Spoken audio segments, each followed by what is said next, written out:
तर आताची धक्कादायक बातमी समोर येते व्हिएतनाममधून। व्हिएतनाममधील फुक वोक बोटाजवळ भारतीय पर्यटकांनी घेऊन जाणारी एक बोट उलटली आहे आणि या बोटीमध्ये 33 भारतीय प्रवासी होते असं समजतंय। तर बोट उलटल्याच्या घटनेनंतर प्रशासनाच्या मदतीने युद्धपातळीवर शोध आणि बचाव मोहीम सुरू करण्यात आली। có người Việt Nam mà nó ghép tùm lum mà quay lại trong clip thôi chóc luôn á chứ không chết lắm đậu mẹ chết lời luôn chứ व्हिएतनाममधली सगळी दृश्य आहेत। भारतीय प्रवासी असलेली बोट उलटलेली आहे। जास्त प्रवासी संख्या असल्यामुळे ही बोट उलटल्याचं प्राथमिक माहितीनुसार कळतंय।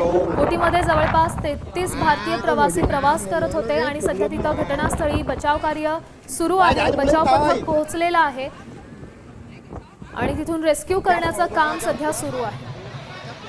दोन दृश्य आपण पाहतोय।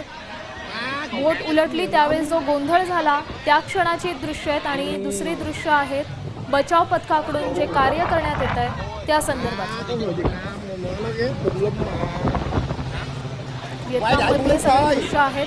भारतीय प्रवासी असलेली बोट उलटलेली आहे। जवळपास 33 भारतीय नागरिक या बोटीने प्रवास करत होते।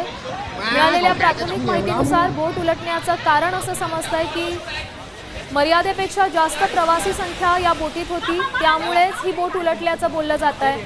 आणि ही दोन दृश्य आपण पाहतोय। खरं तर अतिशय संवेदनशील अशी ही दृश्य आहेत। बचाव पथकाकडून बचावाचं काम सुरू आहे।